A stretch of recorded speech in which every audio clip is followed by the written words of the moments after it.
want to invite people into the space for tonight. I had a plan, an idea of what I was going to talk about tonight. And then it got tossed out of the window because I pulled a card and it was about the roots. It was about the roots and the darkness. Richard, hi. I'm so glad you're here. Krista, hello. I was saying I had a plan and it went out the window. So I'm coming in kind of blind tonight, but I'm starting to get a sense of the theme. So for you guys who have joined, thank you. What I do is I just get an impulse to go live. And I ask God, I ask Spirit, I ask love, what's the message for the highest good? And I ask it to speak through me. So tonight is the Scorpio full moon. No, I'm kidding. It's the new moon. So we're at the very end of Scorpio season and starting a very new cycle. Hi, Denise. And the card that I pulled, I just had an instinct to go pull a card, and it was the root girl. And it's the unseen realms. It's the area of the subconscious. It's the area of shame. So that was the theme that came up. And then I went and meditated to just get a sense of what that might be about. So I do think that I'm going to be talking a bit about, the transforming the dark to light, the going into the cave, into our own shadows. Some people call it shadow work. But that for me is the roots. It's the foundation. It's the nourishment. It's the groundedness, the embodiment that roots us to the earth, roots us to the body and the physical self, and sometimes even called the feminine vessel. Denise, hi from Massachusetts. Richard, hello. How am I doing? Goodness, I am doing so much better.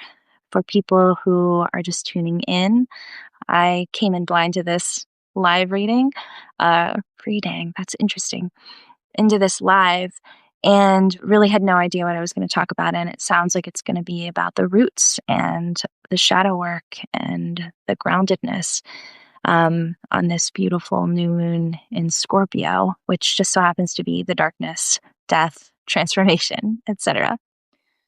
How am I doing? To give an update, it's been a miraculous, beautiful time of healing for me. I have been growing a lot the last year as I left the jungle.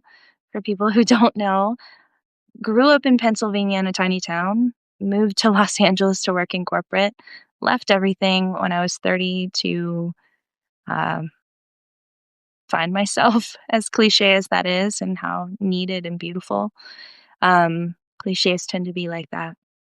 And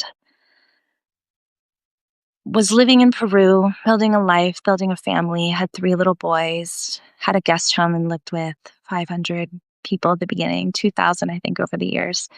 And then did this crazy journey into the jungle, broke up with my partner of 12 years and started over again.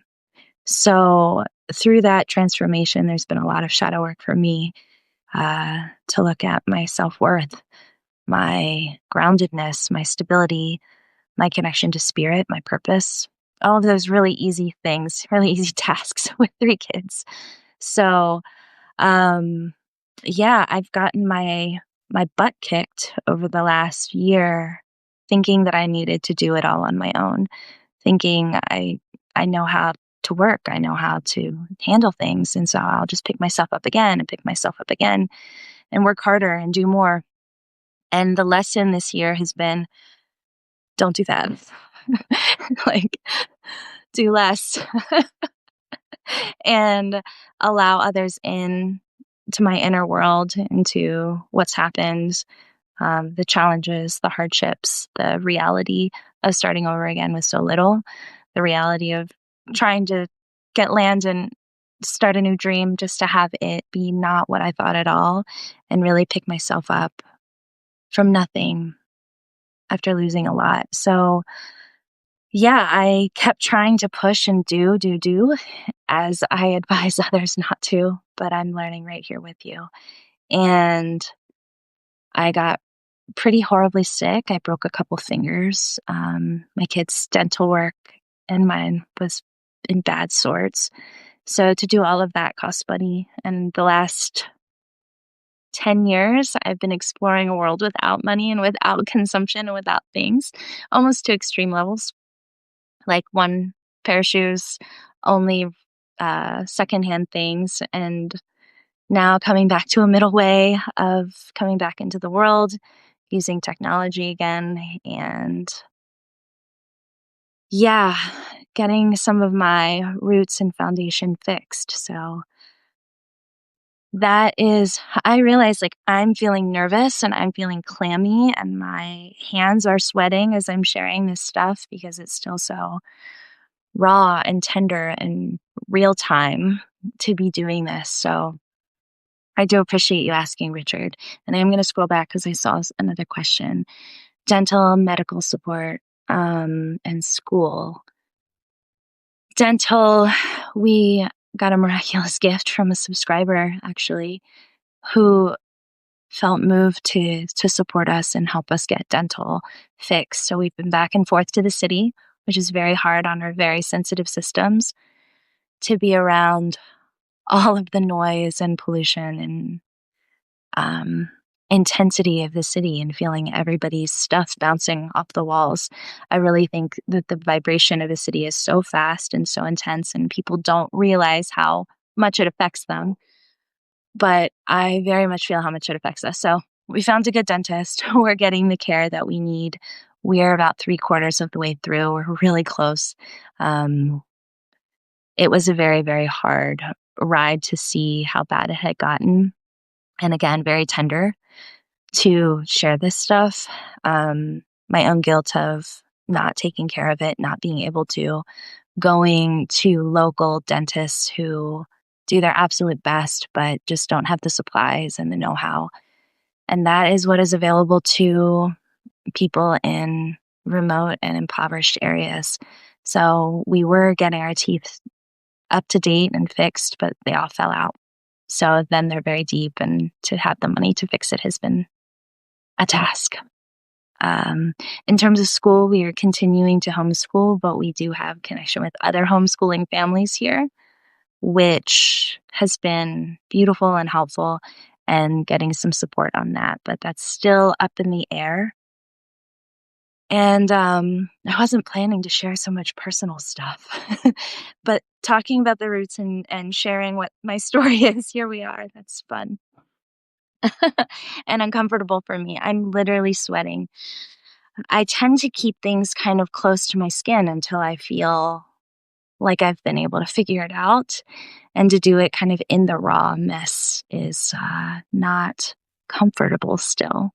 So, the medical, we're doing good on medical, and the care here is acceptable and very low priced and available and close by, which is very, very nice. Back in the jungle, we did not have that, and there was a lot of handling things on our own, which has been a story in itself, to just learn how to heal bones and wounds and um, all sorts of fun things like that. So we're doing a lot better. It's nice to have access to those things, and it's nice to also have the know-how that we can handle a lot. But yeah, I'm gonna take a little breath because I so appreciate the questions and the interest. And I was planning to share some more personal stuff, so you guys can ask about how we are and what's been going on if you want me to get more into detail. But I'm gonna take just a breath, and if you guys want to do that as well, it's very grounding, and I feel my energy getting tight. So, as my page says, inhale in. Watch it melt and settle. Feel it all unravel. Inhale in and let it soften and slow down. The world's so fast. Inhaling in and feel it melt, soften, liquefy. Oh, loosey goosey, as I say. So, yes, we're getting back on our feet. We've found a lot of support. Asking for help has been humbling, and my body language started to close. Very humbling and very difficult for me, but such a beautiful lesson in my own pride and letting people in. And I've had so many amazing people come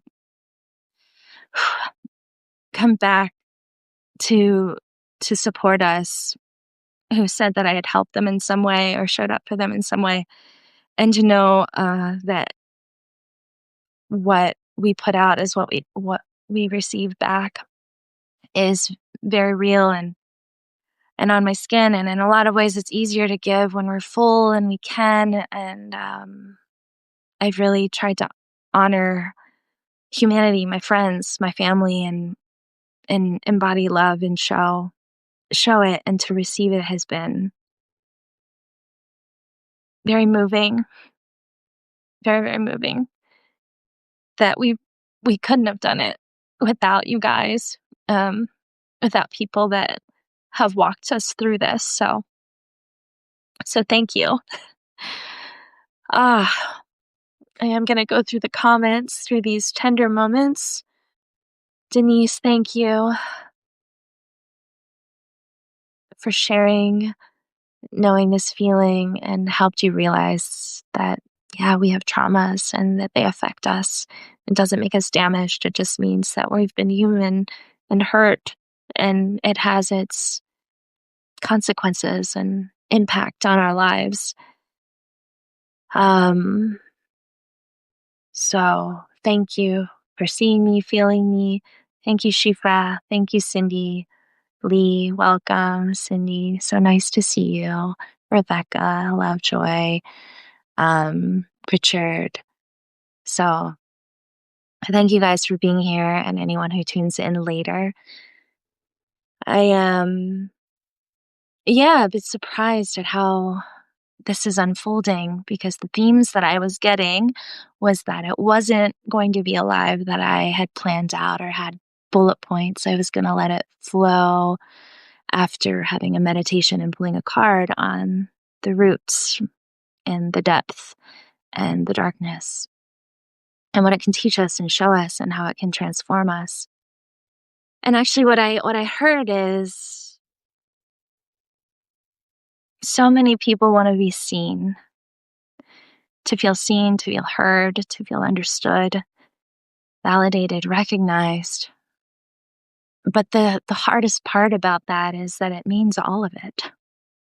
It doesn't just mean the rainbows and the butterflies and the pretty posts and the superficial. It means the inner world. And the inner world is messy. And the inner world is tender. And we've hidden it from ourselves, from society, because it's close to us. And it's the unconscious, the subconscious, the hurts, the pains, the traumas, the shame, all of the stuff that sort of sucks that we try to avoid and not feel because it hurts and we don't want to feel that again.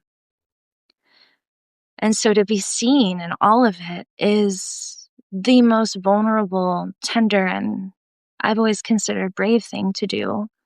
And yet here I am being like, asking me questions about how I'm doing through a very challenging and humbling chapter,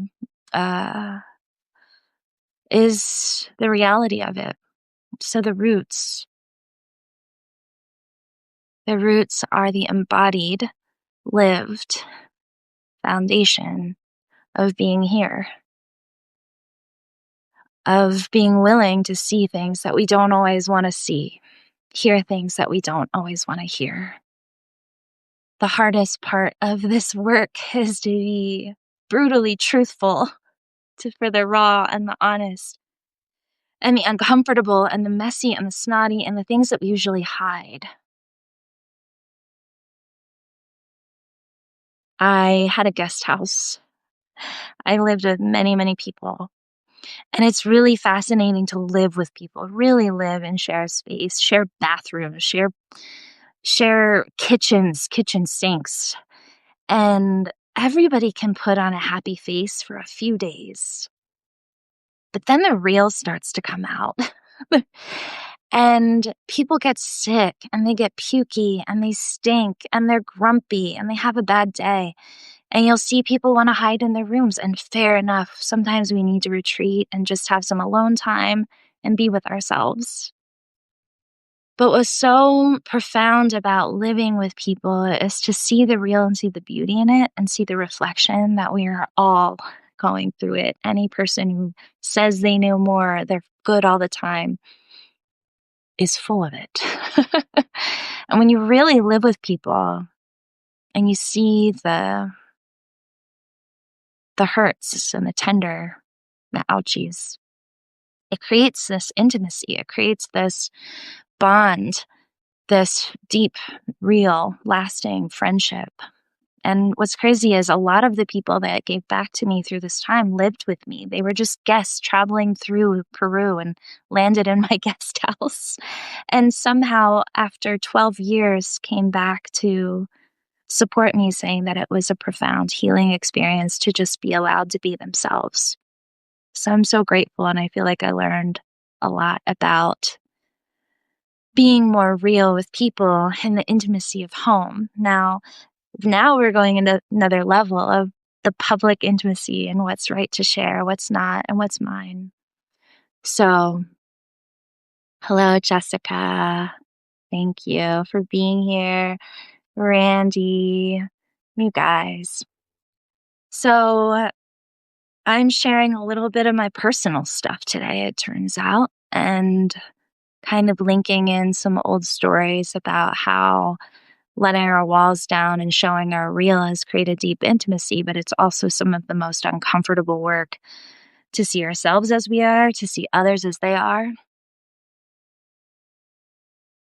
This work for me is intense. When I say work, who I am, I guess, just being able to see through things. I actually have people run from me. They'll see me in the street and they will sprint. And I get it.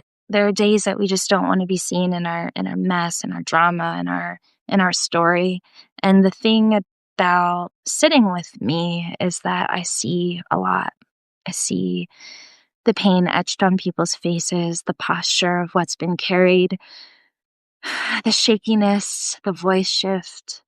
We wear it outward, but we don't always see that body language and the language of the energy moving through our body. But that's what I've been learning is how to recognize it and see it, not with judgment, but knowing that there's something under the surface. So I have people who have told me it feels like an invasion to have a sense of what's in their head or what's happened to them or pick up stories on what's gone on, that it's just so vulnerable. And to be able to build trust and hold a space for people through that is so important. And also for me to reciprocate that, because I do see it as a exchange, reciprocity. I'm going off on lots of tangents tonight. Thanks for being here, guys. I do want to kind of bring it back in, take another few breaths, trusting that what needs to come through will come through. Those who need to be here will be here. And trusting Spirit to guide this conversation, this connection that's very real. Take a deep breath in together, just because oxygen, yes. And I farted just right now. I live what I talk. For all of you who don't know, I did kind of a 101 healing methodology on the regenerative bodywork system, healing methodology system of basically breaking down how the body heals, why it heals, and why a lot of these old practices do actually heal the body. And it's through putting the right energy in, letting the old, heavy, nasty out, softening the body to not take on more and hold on to more, and then how to release it manually through the body, which I haven't gotten into a lot. I do have some YouTube videos that are guided on, hey, I have an ouch in my jaw. Hi, I have tinnitus, or I have recurring migraines, and how to start to open up those areas, bring healing energy into those areas, and just very practical tools along with the energetic and emotional levels and mental levels that go into those diseases, out of balance diseases. So, that was kind of 101. And then we went into deeper healing ideas. And the funny part is, the start of healing is so simple, but humans are complicated. So as we go into deeper levels, it starts to branch out, much like the roots or much like the branches of a tree. And it becomes infinite how many ways we can go through healing. And mostly, I want to empower people to understand how their body works, how it heals, and how they can take it into their own hands. So many people come to me with problems and sickness and anxiety and all sorts of stuff, and they say, fix me. And I say, I can't, I won't, because it's within you. But I can show you different ways that I've seen can work. Richard, sleep well.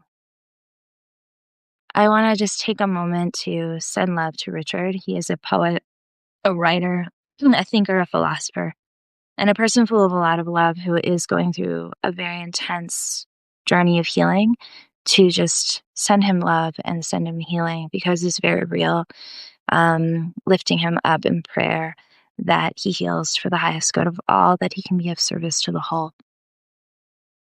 Because he's been such an encouragement and light on Substack for me. So if you haven't connected to his writings, yeah, they're really powerful. They're really tuned in and tapped in, especially his poets. His poetry for me is my favorite.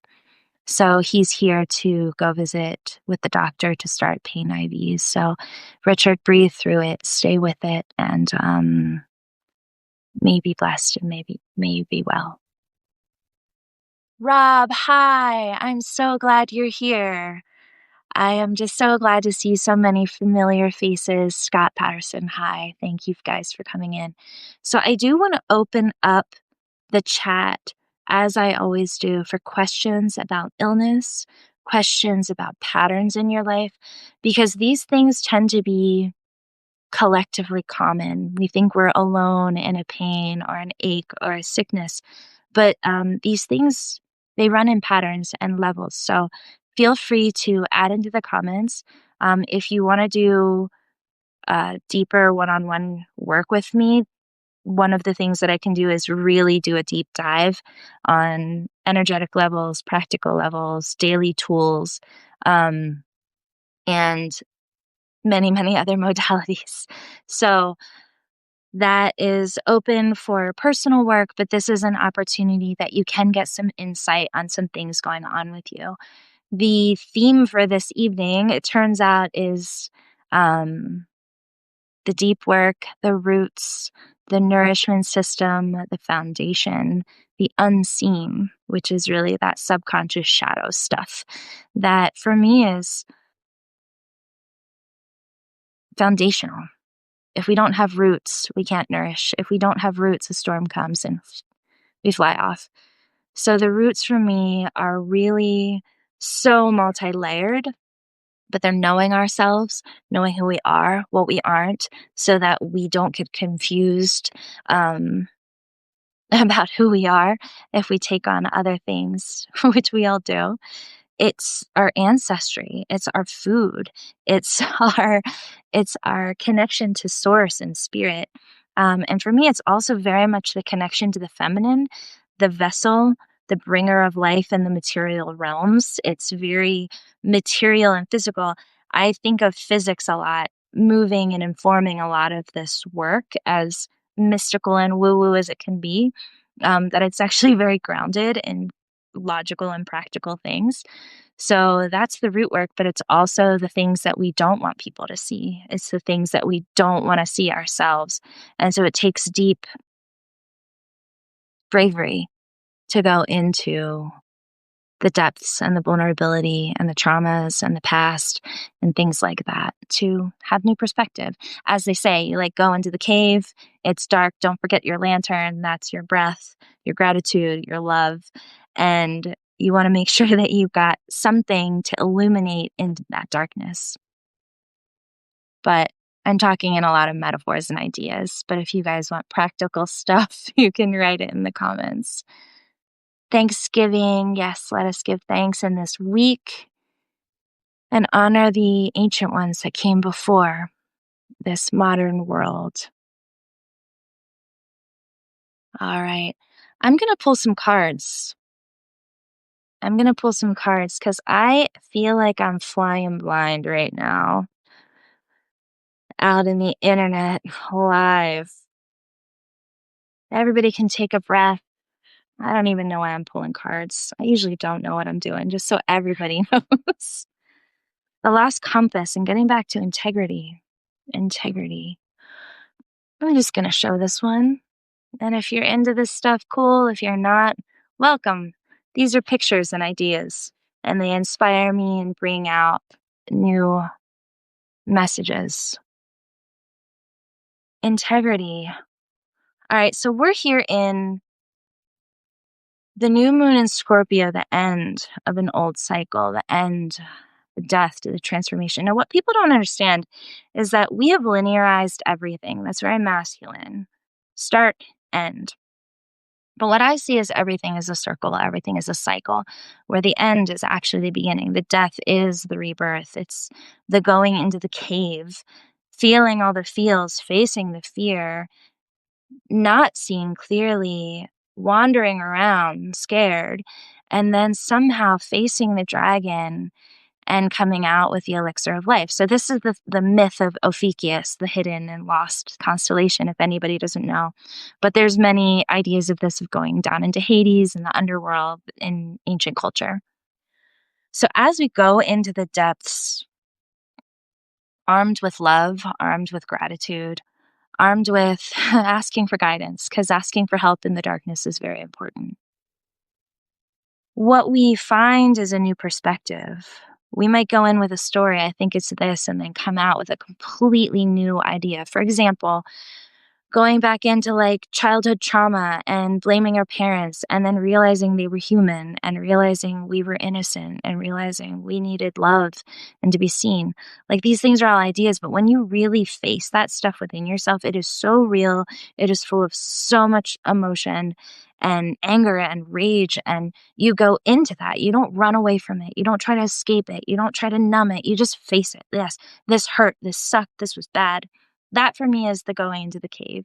And that's where all of these ancient myths around the cave of darkness, Ophiuchus, and going to Hades or hell to emerge with new life, or the phoenix that gets burned alive and dies.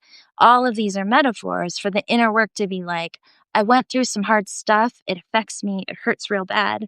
So now what? Now what? So the lost compass is when we feel lost and we need to recalibrate. We need to have our bearings again after being mixed up and confused and not really knowing where we're going or where we've been. We need to kind of set that North Star, which for me is connecting back to love, connecting back to source, God, force, universe, higher self, higher consciousness, whatever you want to call it. And grounding ourselves on planet Earth. Like I actually set a circle where I notice where north, south, east, and west are, so I can just get my bearings. It's something they do when people are lost in the wilderness, but I find it really helpful. So I kind of center myself. I reconnect. I breathe. I still. I wait. I stay with the big emotion. I sit for the wisdom. I listen. And it's usually things I don't want to hear at first. All of the old repeated patterns, the terrible things I might have told myself, the things that I believed about myself that I've picked up over the way. But this is all to bring us back to integrity. So what is integrity? People talk a lot about integration or integrity, but for me, it's like living, walking, being as you know to be right and good. So a lot of people down here, and it's a big trend right now, they go do ayahuasca trips and they like enter the cave and they puke their guts out and they do the thing. And then they're flying out in outer space and they touch God. And it can be a really beautiful experience. It also can take you to hell. It's a reflection of your own consciousness. And then they come back to planet Earth and they want to just be it. But for me, integration, integrity is your mind, your emotions, your body, your action being one thing. And it's also the history of yoga, unifying all parts of ourselves, bringing together those parts that we were ashamed of, that we were embarrassed by, the things that we wanted to hide from ourselves, the gifts that we had that were called weird, that we accept them, we embrace them, we bring them back in. And then we start to walk differently. We start to act differently because anybody can talk. Anybody can say, I'm spiritual, I'm love and light. And then they sit down and they're a jerk. They're inconsiderate. They like leave things everywhere and expect others to clean it up. Or they take, and dump. So you might know it. There's a lot of book readers. There's a lot of philosophers. There's a lot of ideas floating around. Hack this, do that. But for me, that's just a direction. That's just the compass. You actually have to follow it. You have to walk it to become that thing. And that takes practice, and that takes humility, and that takes total discomfort because we're not good at it yet. like, there's so many of us that are like, I know I should do this, but it's hard. I know I should meditate, but I know I should drink more water. I know I should breathe. But actually remembering to do the thing when we haven't practiced is hard. So it takes a lot of grace and compassion and gentle reminders, not in punishment, not in castigation, not in shame and more control, but in, hey, you don't know how to do this. That's okay. You're a baby at this stuff. So you take a step, you stumble, you forget, you take another step, you stumble, it's messy. And you just try again and you try again, and it takes practice and repetition. But now at least you have a compass, you have a direction. This feels crappy and awful, and I feel ashamed of it, and it feels icky, and it repeats in my head, and it makes me feel like crap. Okay, that doesn't work. And it came from this, and it hurt me. And then we go, and now what? Try something new. Try something new. Do it imperfectly. Do it ungracefully at the beginning. Stumble around. Feel like you're falling apart. One step forward, three steps back. Sometimes it feels like that. But at least it's an action. And every time we take what we know we should do and we do it, we build confidence in ourselves. And we have more strength, more muscle memory, more practice. I homeschool my kids, and it is frustrating. They are amazing and willing, but also they get frustrated. They want to know, they want to be better at it, or they're like, this is hard, I don't want to do it. And I'm like, it's okay that you don't know. Of course you don't know. That's why we're doing this. So take your time, try it again, slow down a little bit, and let's take a break for a little. Let's step away from it. But it is the repetition that helps us learn. And so as annoying as it is sometimes, as frustrating as it is that we want to be better faster, I find that those little steps start to create momentum and they start to create a force. And then all of a sudden, 2 months later, you look back and that thing is easy. So coming back to integrity means having our grounding, getting our bearings, figuring out which direction we want to go in, and then doing our best to walk and stumble to get there and rest when we need to. Okay, let's take a breath. Being just way easier on ourselves through it. Holding ourselves, but with love. Trinity Mitchell, thank you for being here. Corey, wonderful to have you. Ron, it's great to see you here. Thank you guys. So, how to nourish the heart if you have water around it. So, we went through some ideas around what is heart, what does it represent, passion, love, protection, heartache. It's very clear, right, what the heart does. It actually affects our heart.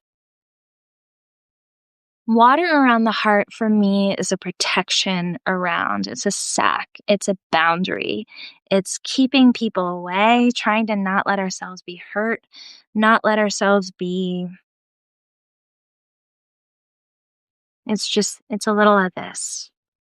It's maybe too many boundaries, maybe a slight push away without realizing it. So the emotional side of taking care of that sack is asking, where am I putting up walls? Not boundaries that make sure that this is reciprocal and healthy, but where am I maybe pushing people away or putting up walls that I don't want to be hurt?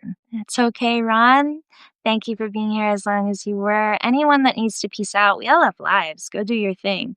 Come back for the replay if you want to, or just send some love into the space. But thank you guys for just participating and sharing in this energy and hearing. So, we've learned to protect ourselves through pain. Fair enough. But how do we learn that we're safe again? This is hard. This is hard work because we have to start to create that safety within ourselves because we want to see it out there first. And wouldn't that be lovely? You give me safety. You give me safety. You give me safety. And I see that a lot, like people trying to be like, you have to protect me. But we can't control anyone outside of ourselves. So that's just a setup that's like rough. It's rough because all we can control is our own thoughts, our own response, our own actions. This little bubble of our home, our body, our being is what we're responsible for. So I find most people tend to go, you, say it like this, act like this, be like this to protect me. What I find is that the more I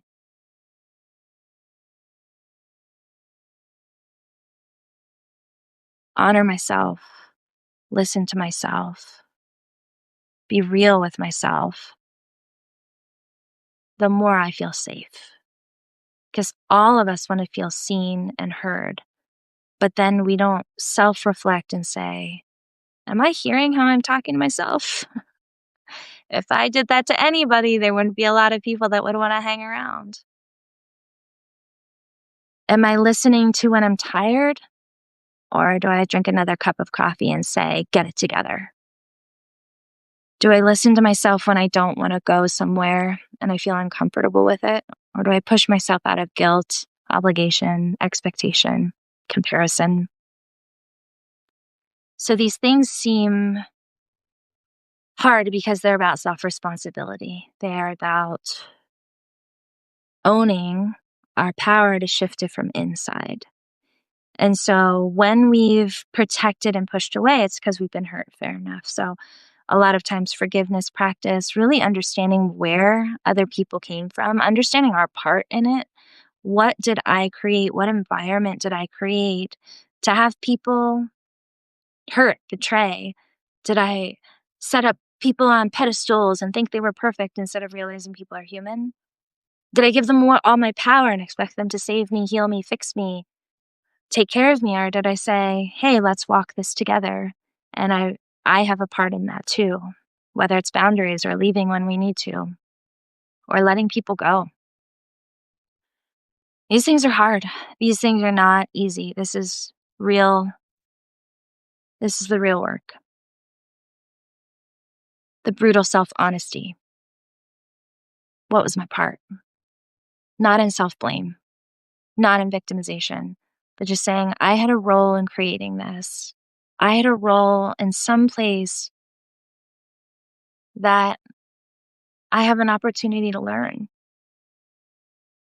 So we start doing that for ourselves. And so the body work is knowing what's inside, paying attention to the call, the whisper, the shiver, the anxiety, the discomfort and actually listening to it and saying, oh, when I'm around these people, I feel incredibly uncomfortable and not like myself. Like I have to put up a mask, I have to play a game. How do I feel about that? Maybe I don't need to be here or want to be here. Ooh, but they're my best friend. They've been my best friend forever. Ooh, I don't want to hurt people's feelings and I don't want to do all these things that are expected of me. So it can end up creating some discomfort and some new choices that don't always look good on paper, but are good for the heart. So that when we don't need to have walls, when we don't need to protect ourselves because we listen to what's good and right and true for us, we feel safer to speak. And what's so crazy is I find that every time I do another layer, reconnect to gratitude, reconnect to the lesson, reconnect to why it happened for the good and the bad. It's all of it. That I'm then guided to do different things, to be around different people, to be in different situations, and to even see more opportunities around me. So then I find that I invite kinder, nicer, more seeing and reciprocal people into my life.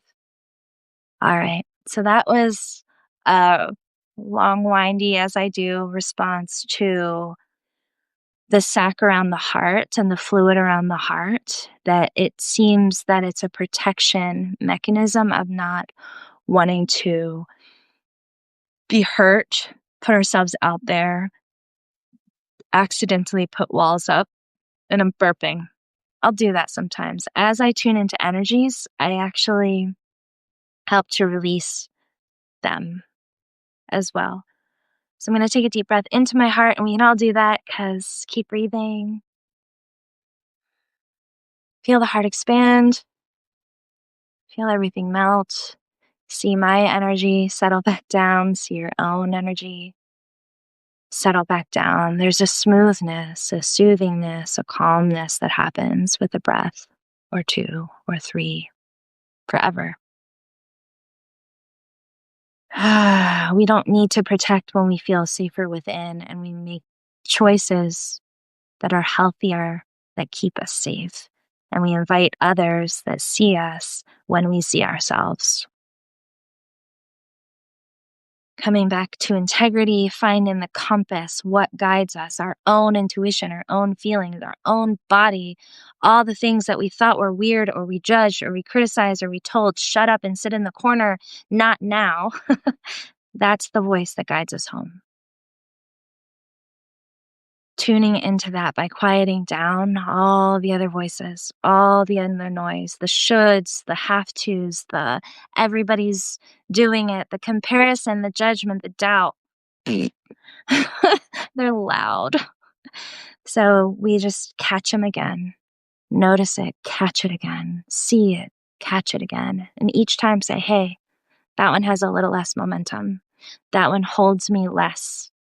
And that's the mental work, the vigilance, the noticing our thoughts and saying, is this true? Or is this something I picked up from somebody who is mean and unhealthy and not well? So what does that mean if that's not mine anymore? Well, if I catch it, you're not mine.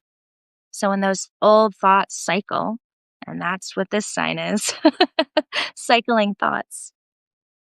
I want to share a little story about rumination. Rumination is cycling thoughts, but there's actually this really amazing visual that comes to my mind. The origin of rumination is rumen, cow stomach, cow bile, and the process of a cow digesting. So a cow has a lot of stomachs. What it does is it swallows it down after chewing, and then it vomits it back up to chew again. So when my thoughts start to spin, I actually visualize a cow hawking up its own vomit to chew on it again. And I'm like, okay, enough. Enough with that one, which helps me just get out of that thought train, that one that's got a lot of momentum because we've been thinking it for a couple decades or too many decades to count. So that one kind of helps me snap out of the cycling crazy thoughts of the ones that come by over and over and over again to haunt us. that weren't necessarily ours to begin with. They were society's expectations, a parent's way that they treated. Not now, it's not important. Whether it was an avoidant parent that made you feel like you weren't important, or somebody that was constantly on you and criticizing you, micromanaging everything. Like, those are the ways that we end up treating ourselves because we've just heard them a million times. And then we start to cycle in that and create that. So we go, hold up, rumination, cow vomit, like, stop. New thought. Is this true? Is this helpful? Is this right? Is this me? And we can start to unwind some of those old patterns that keep us stuck. All right, I'm going to go back through and open up for more questions. We got a question about heart protection, which manifests as a sac of fluid around the heart. And the spiritual meaning of a benign tumor removed from the spinal cord. Built up grievances, spot on. The deep work is to uncover and reveal these grievances, areas that we have resentments and things unsaid, things unfulfilled. So, yes, I'm so glad you're already doing this and looking into the symbolic relationship of where things lie in the body, what they mean, why they happened, when they were seated. These things, like, we can literally follow the body backwards through its symbols to understand why we're sick. So we now are getting to the root of the problem emotionally, mentally, spiritually even, and we can support it with the physical practices, and we can help it open up and feel safe again by taking care of it and giving it its basic needs. But yeah, these things are interrelated, and I find that I do go from the outside in to help remove the physical densities, and you can go back to a video on how that works and why we need to open a pathway for things to flush out and not just try to shove them out when the door's closed. But there's also this inner work of noticing our thoughts, noticing where we hold on to things, old resentment, pain, grudges, hurts, the past. There's a reason we can go back and kind of lay it on the table, look at it with fresh eyes and a new perspective and say, why did this happen? What did this stem from? Where was it rooted? And then start to see, oh, this wasn't me. This was something that happened. This is something that affected me. And it's very real, but it had all of these different consequences. So I find that when we start to go back and see that symbolic map that I believe the body is, it can really help bring clarity very quickly. La Chevalerie. I'm totally butchering that. I do not speak French. Thank you for being here. Kevin Nash, hello. Hi. I am sharing a bit about the roots, the foundation, the darkness, the stuff we don't want to see. And man, I went to the jungle and there's no light there. Like, you have never seen such inky blackness when your phone's been dead, you can't charge it, there is no electricity running, and there is no ambient street lights anywhere for miles. It was a very intense experience to live in the jungle for 3 years. For people who don't know, I took this kind of pilgrimage, journey, search to the jungles of Machu Picchu to look for land, to build community, and really went on a deep spiritual dive where a lot of healing work for me happened, a lot of inner, hard, facing ugly things came up for me, but also learning to see in the dark. And that means not using our eyes, but our senses, how we feel about it. And even like when you're blind, you actually start to hear more, feel more. Your other senses become stronger. And I feel like that really happened when I had a turn down of all of the noise of society, its expectations, its actual lights and constant Wi-Fi. You won't believe it, but I would click on my phone when it was charged and you'd look for a Wi-Fi signal, nothing. And I got back to society, and I remember clicking on the Wi-Fi, and it was like, "Do, do, do, do, do," like, "Oh my god, there's so much." I actually turn off my Wi-Fi at night because we found that my boys and I found that we weren't dreaming and we weren't sleeping as deeply because of this constant electromagnetic pulse. And for people who don't know, I mean, we are a highly tuned electrical system. The EKG, the MRI, they're literally scanning our magnetic resonance to see inside the body. We are an electrical system. That is what the nervous system is. That's what these firing signals are. So when I went into the darkness, I did have a much higher sensitivity to things and could see more, even though I couldn't see in the dark. But what I found is that we're constantly being bombarded by mechanical, technological, electrical radiation and noise, and it deeply affects us, whether we realize it, because most of us are just so normalized to it. So for people who are highly sensitive or get clouds in their eyes or migraines or just overloaded and have to like turn it all down, I tend to just use very low lights, yellow and amber lights, and turn off Wi-Fi signals because I can actually feel my system overheating. So I'm going to take another breath because I am in front of technology and with a lot of lights on. And feel free to turn your lights down and turn your volume down to the lowest that you need. Most of us have things shouting on full volume and don't even realize that we've just gotten used to it because everything's so loud. So the journey into the darkness did really help my sensitivities come online. And there's always a double-edged sword with that because sometimes I didn't want to know and feel everything because it just felt like a lot. So I do think we need those times in darkness, in sleeping, and not having constant bombardment of noise. Deep breath in, everybody exhale. Anybody who's joined in knows that for my lives, I do some guided breathing, mostly for myself. And you guys can kind of see what it does to my energy to soften and smooth the edges.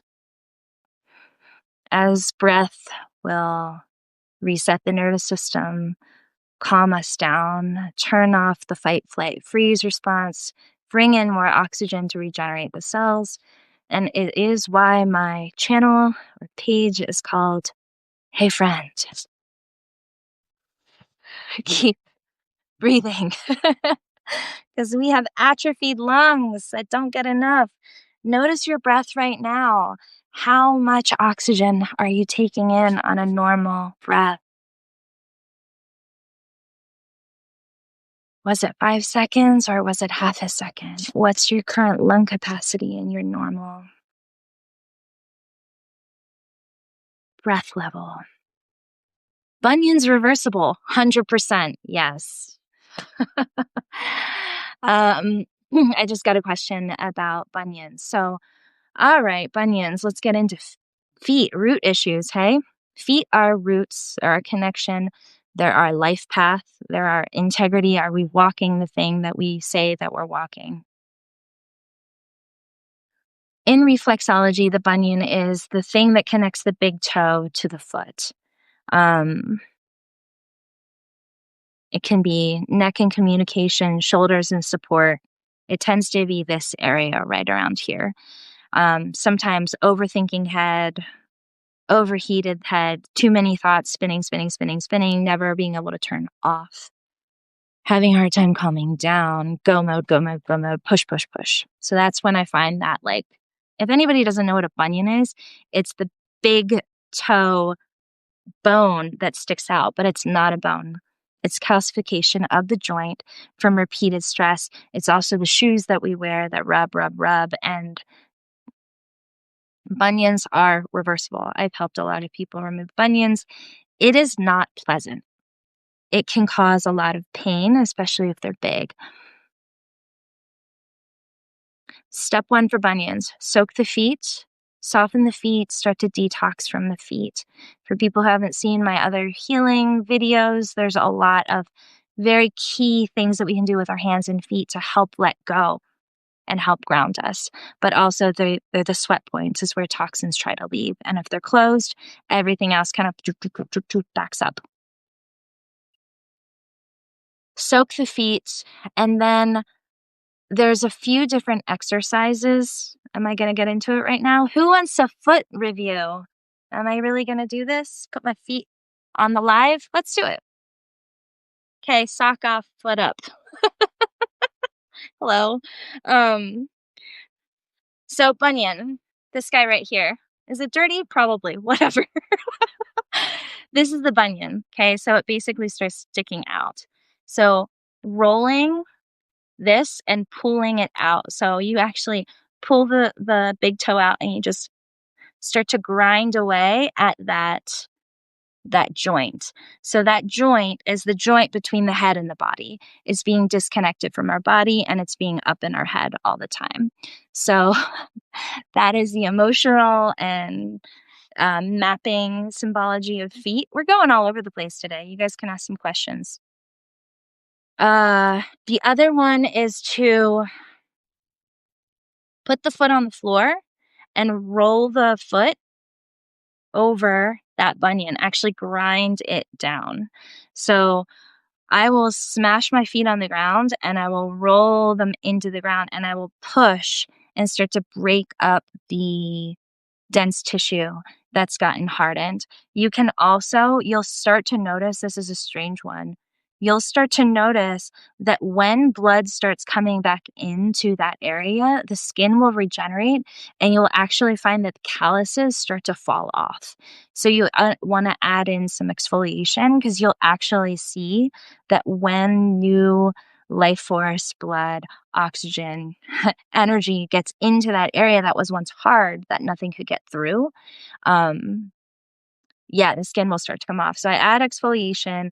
I add like grind on the joint. So for anybody who hasn't seen some of my bodywork videos, I do a lot of what I call squish and roll, very official terms, where I'll just feel what's in there and I'll feel the bone and I'll move it around and feel how it moves under the skin. And when you start to get to know your own body, you're like, whoa, I've got pain here. I've got a blockage there. Bunions will show themselves, but yeah, soak the feet, start to flex the toes and actually, I don't know if I can move the camera right now. Feet. Okay. I'll push the toes around and work through the joint. So part of the bodywork stuff is that the joints get fused. They're unused, they're underutilized. We have a lot of range of motion. So in the thumb and the toe, you can actually see that it has a full range of motion and it never gets it because we have fixed positions. We walk in closed shoes and we're not getting that good reflexology of being barefoot or being on pebbles and things like that. So it just gets harder and harder and harder and harder. And then you'll actually start to notice discoloration on the nail, purple. You can watch your body and know what's blocked and what's dying and what's aging because there's not enough life force getting there. So that's why people get arthritis in the hands first because all that stuff starts to flood down. If it gets hard, you'll start to get arthritis. Same thing with bunions. It all can be broken apart.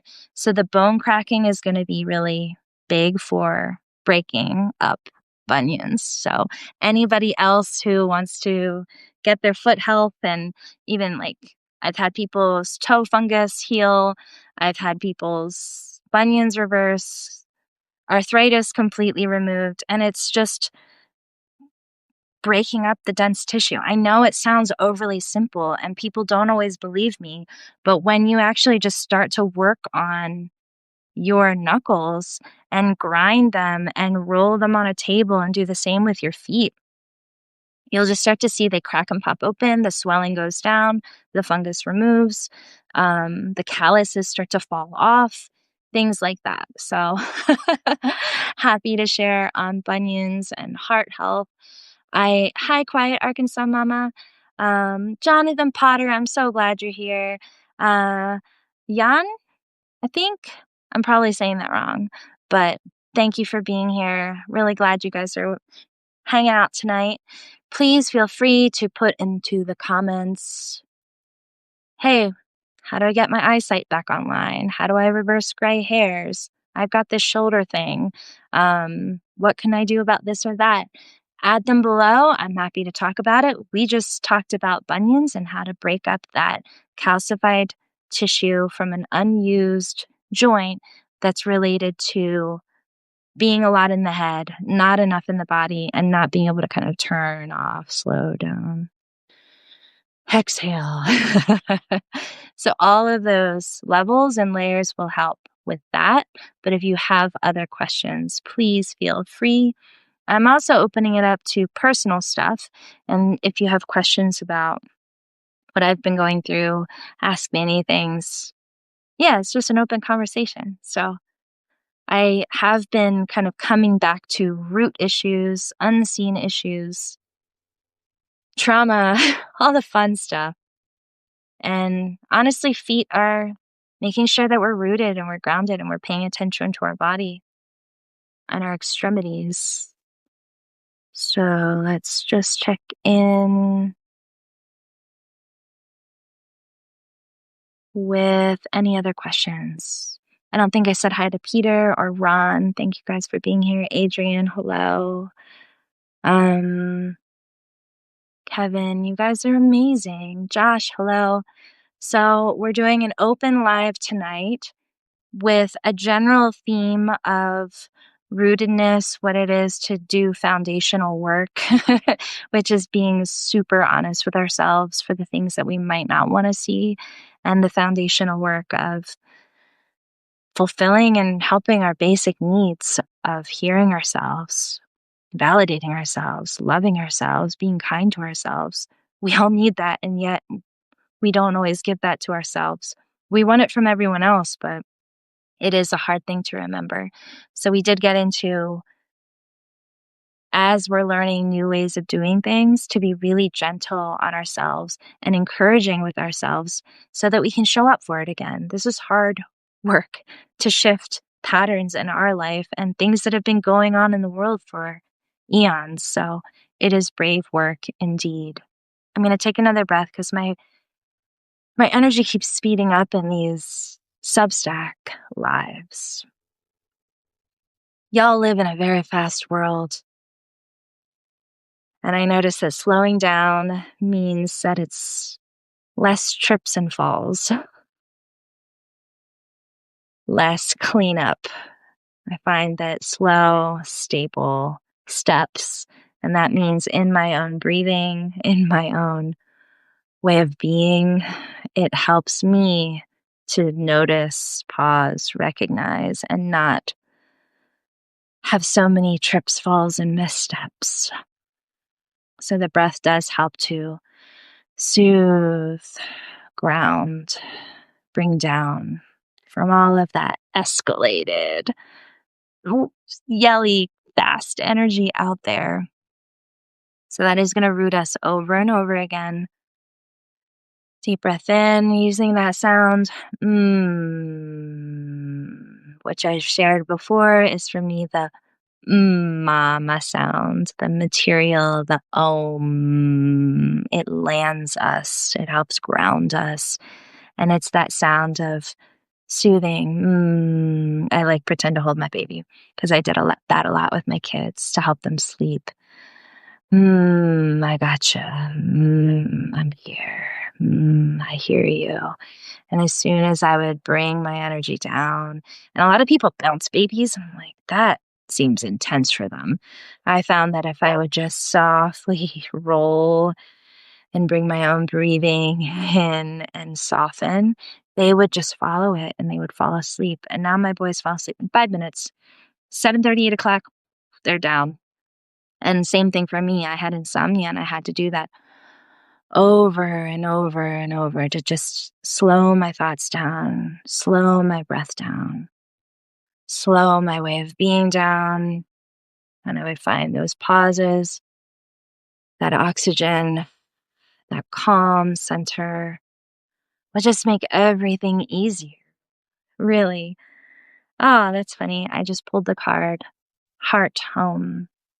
Coming back to the heart, coming back to the body, coming back to the center, and coming back to deep, deep compassion for ourselves. Many of us have been on a very long, very hard walk where we didn't know what to trust. We didn't know what to believe. It was a level of confusion and chaos and division out there, and just eons of war. And when we've been on edge for so long and not even realizing we were all wrapped up, to actually feel safe to let go and take the mask off and be and feel safe again is a journey. It's not this quick flip that's like, oh, I did that one ayahuasca ceremony. Now I know who I am and I'm safe. Like, we can get a glimpse of it, we can get a sense, but then we need to walk it, be it with every breath, to come back home and have compassion that we didn't learn this stuff. We are going against momentum of generations of a certain way of doing things. React, take, exploit, win, compete. Go, go, go, go, go. More, more, more, more, more. And then when we're like, I'm okay right here, it's intense. And then nice things start to happen, and it's almost hard to believe that, like, this can happen. Good can happen. Healing can happen. Miracles can happen. Holy crap.